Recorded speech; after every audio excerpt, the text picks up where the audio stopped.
All right, welcome to the deep dive. We've got this whole stack of sources right here, articles, analyst reports, even some legal filings, all focused squarely on Apple, and specifically where they stand right now in this first week of June 2025. They're perched right on the edge of their biggest annual event, WWDC.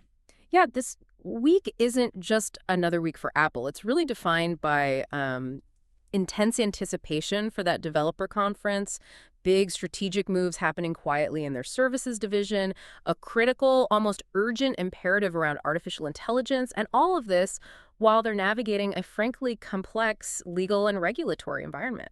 Yeah, it's a lot going on simultaneously. So our mission with this deep dive, pulling from these sources you've shared, is to cut through the noise. We want to extract the most important nuggets of knowledge and insight to really help you understand the pressures, the opportunities, and the strategic maneuvers Apple is making this week. Think of this as your shortcut to being well-informed on where Apple seems to be heading. Right. We're going to explore these core themes: the looming WWDC, the deliberate focus on Apple TV Plus content, that really critical crossroads they're facing with AI, and those persistent legal and regulatory headwinds. It gives us a picture of a company that's simultaneously preparing for potentially revolutionary technological unveilings while also having to very actively manage significant external challenges. Exactly. Juggling quite a bit. Okay, let's jump right in. The road to WWDC 2025. Right. WWDC, Apple's Worldwide Developers Conference. This year it runs from June 9th through the 13th.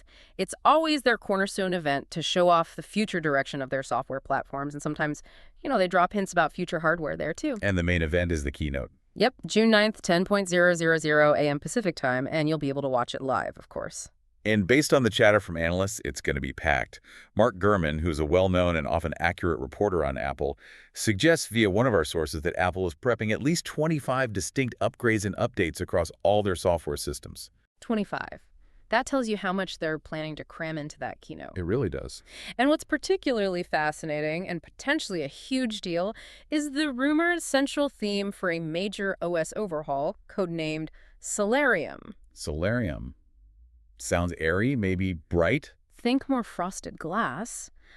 This new interface is reportedly taking heavy inspiration from Vision OS, the operating system Apple built for the Vision Pro headset. So expect rounder corners, more translucency, that kind of layered frosted glass aesthetic. And this isn't just for one operating system, which is the key, right? This is a big shift. Exactly. That's the strategic point. It's anticipated to spread across all of Apple's operating systems: iOS, macOS, iPadOS, tvOS, watchOS, visionOS, and even CarPlay. We're talking redesigned icons, toolbars, tab bars, more pop-out menus. Even the widgets on iPhone and iPad are expected to get this visual refresh. So why is this unification, this consistent look, such a big deal? It sounds nice, but strategically. Well, it's way more than just cosmetic. This looks like a really profound strategic decision to build a deeply integrated, visually harmonious ecosystem. If you use multiple Apple devices, your iPhone, iPad, Mac, watch. This consistent look and feel is designed explicitly to make moving between them feel much more intuitive, seamless, like you're just moving within one system. It reinforces that whole "it just works together" promise then, using design to lock you in almost. Kind of, yeah. It's almost like a defensive play using design cohesion as a competitive moat against rivals like Android or Windows, who can't replicate this level of hardware-software visual harmony across their vast device landscapes. And the major place we'll likely see this first is iOS 26, or whatever the final year-based name ends up being. It's being described as the biggest design change since iOS 7. Wow, since iOS 7, that was a huge shift. It really was. That was the huge flat design shift away from skeuomorphism, that older design style that mimicked real-world objects like leather textures and page turns. This is positioned as an equally significant visual leap. Okay, beyond the big Solarium visual overhaul, what about specific app updates? Our sources mention a few for iOS and iPadOS. Right. For the phone app, there's a rumored new optional scrollable layout that would toll together your contacts, recents, and voicemails into a single, more compact view. Important to note, it sounds like you'll have the option to stick with the current layout if you prefer. That makes sense. Give people choice. What about Safari? Safari is expected to get a redesign for its address bar, making it transparent and glassy to match that Solarium aesthetic. And the camera app is also supposedly getting an overhaul to simplify the interface. It sounds like the goal is to address clutter that's built up with more modes and features over the years, though the details on how they'll simplify it aren't totally clear yet. Yeah, that one's a bit vague, but simplification seems to be the aim. Message is getting some smaller but potentially useful features, polls within conversations, which is handy, and the ability to set custom background images for personalization. Okay, interesting. Now, this next one is pretty significant if you ever work with documents on your mobile device. The Preview app is reportedly coming to iPhone and iPad. That's a big one. Preview is that powerful macOS utility that's fantastic for viewing, editing, and annotating PDFs and images. It's expected to be pre-installed on iPhones and iPads for the first time. So if you've ever wrestled with a PDF on your phone or tablet, this could be a huge deal, right? It really bolsters native productivity. Absolutely. And could definitely cut down on the need for various third-party apps just to handle common document tasks. And for the gamers, there's talk of a dedicated games app, like a separate app store just for games. Essentially, yes. It would be a new, pre-installed app, a game-centric version of the App Store with curated discovery and specific tabs like Home, Arcade, Play Together, Library, and Search. What's the thinking behind that? Just better organization. It aims to create a more focused gaming environment, offer a potentially better showcase for games, and allow for deeper integration with Apple's own gaming services like Arcade and Game Center. It also gives Apple, increased control over discovery and how games are presented within that dedicated space. Making gaming feel more central, maybe? Seems like it. Not just another category in the main App Store. Speaking of platforms, there are reports about Apple shifting their OS naming convention to year-based branding, like iOS 26, across the board. That reinforces that unified ecosystem move we talked about. Right, the Solarium tie-in. Exactly. There's a little ambiguity in sources whether this year's public release will be called iOS 18 or jump straight to iOS 26. But the design shifts described seem firmly tied to that 26 Solarium vision for WWDC 2025. Okay. And other OS updates. iPadOS. And beyond the general Solarium shift, iPadOS 26 is specifically rumored to get improved multitasking features, aiming to make it more Mac-like, especially when you're using a keyboard. That's definitely addressing long-standing requests for more desktop-class functionality on the iPad. Finally. And watchOS. watchOS 26 is expected to add support for third-party Control Center widgets. This would mean more customization and quicker access to features right from the watch face or Control Center, and you'd manage it from your iPhone. More quick access points, basically. Okay, let's shift gears a bit from software to some hardware whispers. WWDC is primarily software, but sometimes they drop hardware news too. Yes, and one of the most exciting potential rumors is about an iPhone 17 Air. An Air, following the MacBook Air naming. That's interesting. Potentially. It's rumored to be exceptionally thin and could even replace the Plus model in the lineup, perhaps sitting above the Pro models in terms of price due to its advanced design. And the rumored dimensions are wild. How thin? Incredibly thin and light, around 5.5 millimeters thick and maybe 146 grams. That would be a dramatically different feel in the hand compared to current iPhones. But here's where it gets really interesting, though.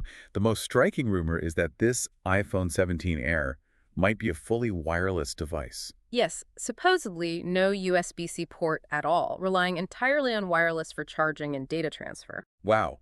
How radical would that be? No port at all. It would be Apple making their next potential disruptive move, really pushing hard towards a portless future. Imagine your phone powered purely by MagSafe or Qi and communicating data only over Wi-Fi, Bluetooth, or potentially ultra-wideband. That would force a real shift in how you use accessories, charge your phone, everything. Yeah. How would you handle a phone with no ports? It's a high-risk, high-reward strategy. Definitely. It could result in an incredibly sleek design and maybe even enhanced water resistance, but success would depend completely on that wireless ecosystem being robust, fast, and totally reliable for everything. It comes with other rumored specs too: 48MP rear, 24MP front camera, maybe a 2800 mAh battery, aluminum frame. Okay, and beyond the potential Air, the broader iPhone 17 series is rumored to get a significant bump in wireless charging speed. Right, 45W is expected, jumping up from the rumored 25W on the iPhone 16 models. Okay, 45W wireless charging. That could make it a much more viable primary method for charging, potentially catching up to or even surpassing competitors like Samsung, who've offered fast wireless charging for a while. Exactly. And to support that, there are rumors of new 1 meter and 2 meter braided MagSafe cables that support QI 2.2. That's the latest standardized wireless charging specification, aligning with the push for faster, more universally compatible wireless charging. Any other hardware possibilities? Maybe a new Mac. Just an outside chance of a new Mac Pro announcement for those high-end professionals needing maximum processing power, but Probably less likely than the software focus. So if we zoom out and look at all these individual updates, the watchOS widgets, rumored improved gestures for AirPods, Vision Pro eye scrolling, and Magic Wand support, that potential synced Wi-Fi login feature across devices, what does this tell us about the Apple ecosystem? These updates, on their own, might seem small, but collectively they're all designed to deeply enhance the seamless integration and interoperability within the Apple ecosystem. Think about your experience logging into, say, a hotel or guest Wi-Fi network on your iPhone, then having to do it again on your iPad and maybe again on your laptop. Oh yeah, that's always slightly annoying. Exactly. How helpful would automatically sync Wi-Fi logins be across all your devices sharing an Apple ID? That would definitely save a few taps and a bit of frustration. So the takeaway is reinforcing the garden walls. Pretty much. By continuously enhancing the connections and interactions between your watch, iPhone, iPad, Mac, etc., Apple reinforces the value of staying within their system.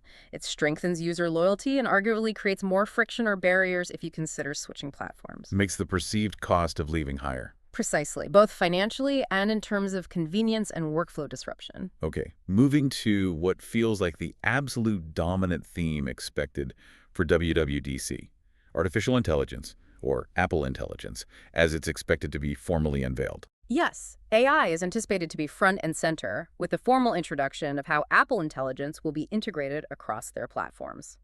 The sources seem to suggest Apple's strategy here is focused on practical, deeply integrated features that are often on-device or privacy-centric, rather than necessarily launching a direct, large-scale competitor to cloud-based chatbots like ChatGPT right out of the gate.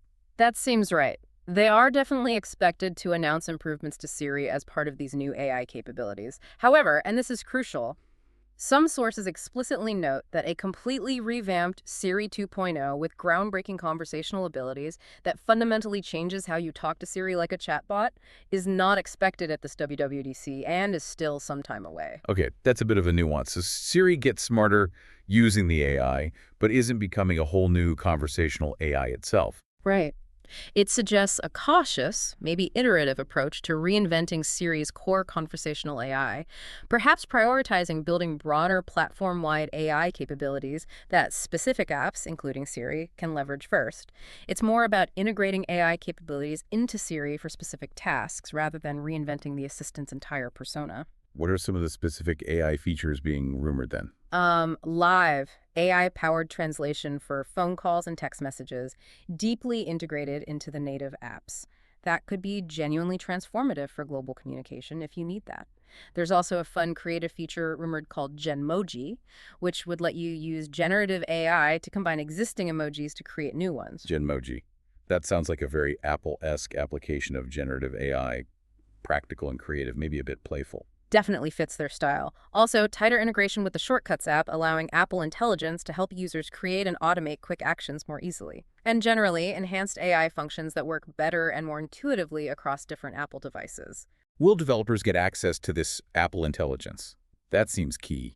Apple is very likely opening up access to its foundational AI models that power Apple Intelligence. This is crucial because it empowers third-party developers to build sophisticated AI features directly into their apps, fostering innovation within the ecosystem. The underlying models themselves are reportedly getting upgrades as well. So what's fascinating here is Apple's approach seems heavily focused on embedding AI within the existing user experience and applications, really leveraging that tight hardware-software integration they have. How does that compare to the experience you might have with standalone AI chatbots from other companies? It seems Apple is aiming for a kind of ambient intelligence that quietly enhances what you're already doing across your devices, rather than necessarily presenting a completely new AI personality or interface you interact with separately. That feels consistent with their ecosystem philosophy. Mm-hmm. But there's clearly significant external pressure on Apple regarding AI, isn't there? Absolutely. Analysts are vocal about their view that Apple needs to be much more aggressive in the AI space. We saw a report from A-Invest just this week, on June 6th, that stated Apple is at a critical juncture, arguing they are lagging key rivals like OpenAI, Meta, and Google in aspects of AI development, making this WWDC a defining moment for the company's AI future. Yeah, the language was strong. The recommendations from the analysts were pretty direct, too. Pivot from incremental AI improvements to making bold strategic moves, specifically leveraging Apple's massive cash reserves, cited in that report as around $133 billion. They even pointed to potential acquisition targets. Who were they suggesting? Yes, names like Anthropic, valued at $61.5 billion, known for their Claude model described as a frontier-grade language tool, and Perplexity, valued around $14 billion, highlighted for its cross-platform integration and its ability to control iPhone functions using app intents. Those are basically ways apps can expose actions or data to the system. And here's where it gets really strategically interesting, tying into that. The report referenced Eddie Q's testimony from a separate legal matter, where he revealed Apple had discussions about potentially replacing Google Search with Anthropic and Safari. The magnitude of that potential move is hard to overstate. It would be a fundamental repositioning of Apple as an AI-first platform, directly challenging Google's dominance in search and potentially sacrificing Apple's estimated $20 billion in annual revenue from their search deal with Google. Wow, that's a high-stakes gamble. Yeah. Giving up billions in guaranteed revenue for an AI-driven alternative search experience. Right. Bold. Extremely bold. Other recommendations from the analysts included accelerating the M-series chip roadmap to better handle advanced AI processing and deeply embedding frontier AI models directly into Apple's hardware. And the competitive landscape is just buzzing right now. Mm. OpenAI working on AI hardware with Jony Ive's company Love.From, Meta pushing hard with Llama models integrated into glasses, Google with Gemini deeply integrated into Android and the cloud, plus the risk to that lucrative search deal Apple has. Right. The analyst's warning was blunt. Without bold moves, the initial Apple Intelligence features like text rewriting or photo editing mentioned in the report risk appearing outdated compared to the rapid advancements happening elsewhere, potentially leaving the ecosystem under siege from rivals, making faster, splashier AI progress. So why do analysts seem so concerned? Is Apple really falling behind? It really comes down to the perceived speed of the AI race and the classic build versus buy dilemma for Apple. Apple's careful, privacy-focused approach has been a strength, but is it fast enough or ambitious enough to compete with companies making huge public AI leaps? Tim Cook has mentioned AI being a driver for iPhone sales and that Apple would use a hybrid strategy, building and partnering. But the pressure from the market for something bigger, something faster, is clearly there. All right, let's transition now to the less glamorous but equally important corporate pulse. The financials, the strategy, and particularly the legal challenges Apple is facing. Okay. On the market side, Apple's stock, AAPL, showed relatively minor fluctuations this week, trading in a narrow range between about $201 and $203.92. Pretty typical trading behavior right before a major event like WWDC, sort of holding pattern. Exactly. It's pre-announcement trading. The real market reaction, positive or negative, will come after the keynote when investors can digest the actual news, particularly around AI. But setting aside the stock price, the legal landscape right now remains significantly challenging for Apple. It does. A notable development this week was an appeals panel rejecting Apple's request to pause a lower court order related to App Store fees. This order specifically bans Apple from charging the 12% to 27% fee it was attempting to collect on in-app transactions processed outside of Apple's own payment system. So that fee is blocked, for now at least. Yeah. What are the implications of that ruling not being paused? It means this ruling stands while Apple continues to appeal the main judgment from the Epic Games lawsuit. It directly threatens potentially billions in high-margin commission revenue that Apple was hoping to capture even when developers used alternative payment methods. And this is tied into that nearly 5-year-old Epic Games lawsuit, which alleged Apple ran a price-gouging monopoly with the App Store. That's right.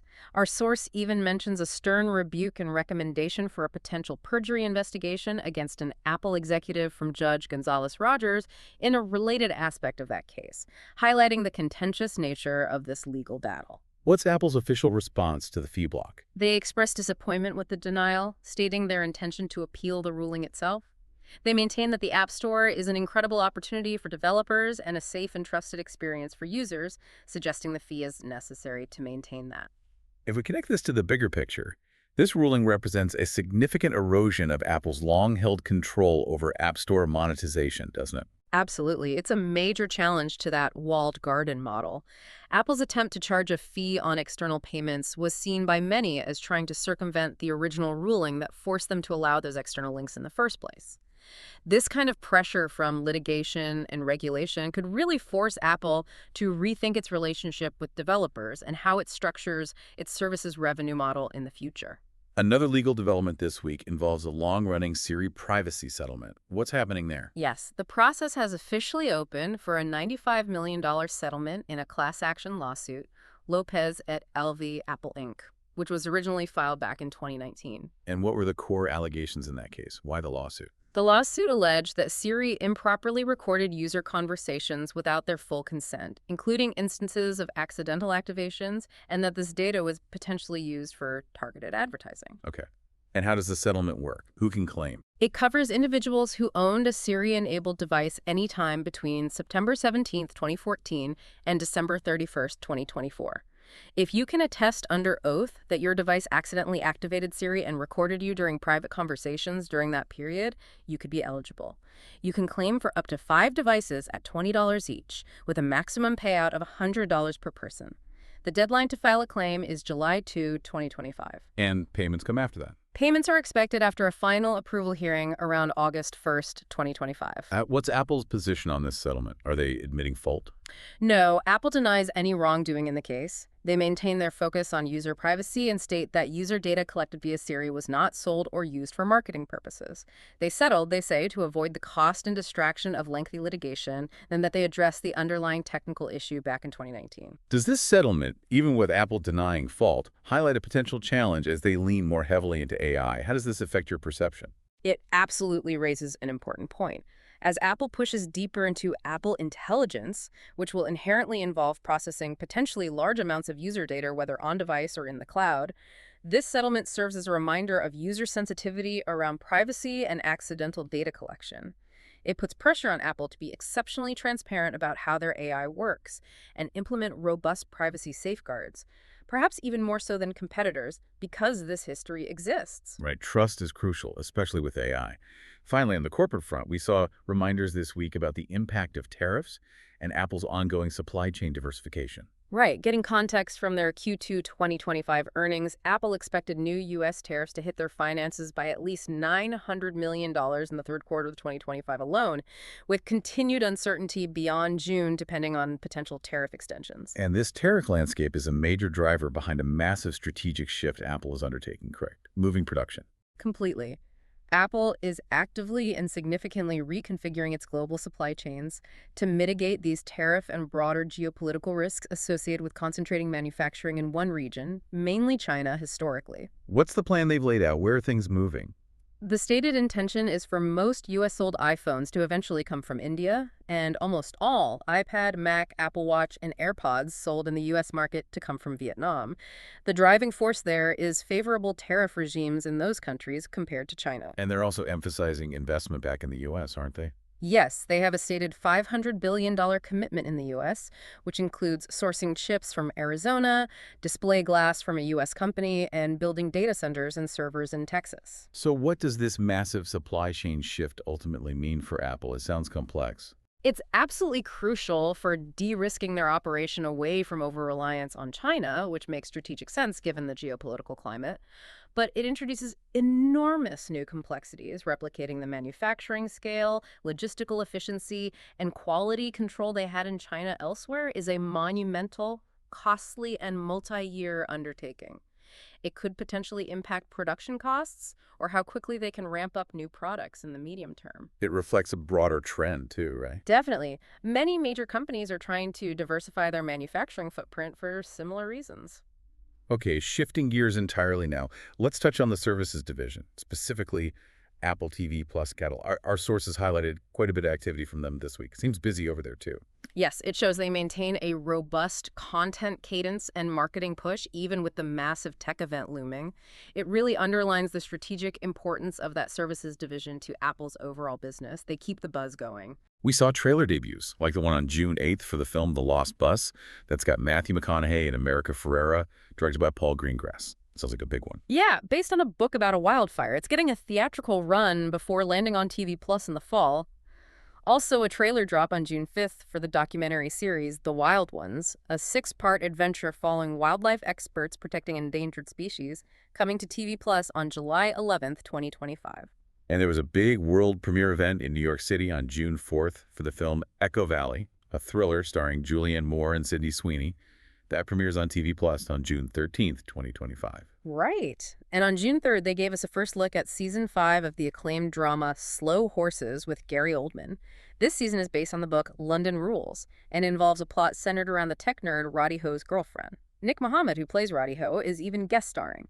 Season 5 is set to arrive on TV Plus on September 24th, 2025. So why all this buzz around Apple TV Plus content right before a massive tech conference like WWDC? Seems like odd timing. Well, it's likely a really deliberate, coordinated marketing effort to maintain prominence across multiple media fronts. You get the tech news cycle with WWDC and the entertainment news cycle with TV Plus Shorts. They're showcasing a curated, diversified portfolio, mixing prestige dramas with big stars, acclaimed returning series, and nonfiction.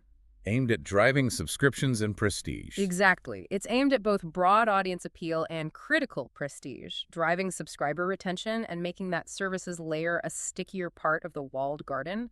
The theatrical releases are clearly aiming for cultural impact and awards season buzz as well.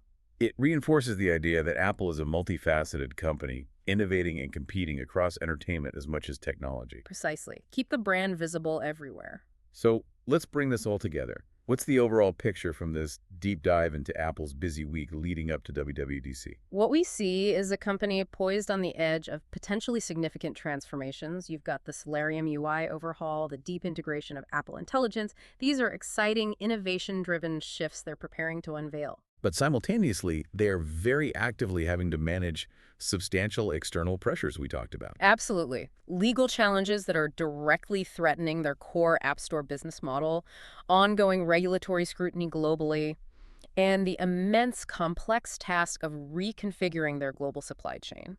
It's a lot to handle at once. This snapshot from this week shows Apple isn't just iterating, they are adapting and adapting to some really intense competition, particularly in AI, and a rapidly shifting external landscape. It's a really delicate and complex balance they're trying to strike, pushing for bold strategic initiatives in areas like AI and ecosystem design, while simultaneously dealing with pragmatic, high-stakes risk management on legal and supply chain fronts. And here's a final thought for you, the listener, to consider. This past week really highlighted the intense pressure on Apple to make bold, potentially risky moves in AI to keep up with rivals, alongside the ongoing legal battles that are fundamentally challenging its long-standing business models, and let's not forget the reminder of privacy concerns with Siri. Considering all this, what balance do you think Apple needs to strike between aggressive innovation and maintaining user trust and control over its ecosystem in the years ahead? It's a tough needle to thread, and thank you for providing the sources that made this deep dive possible.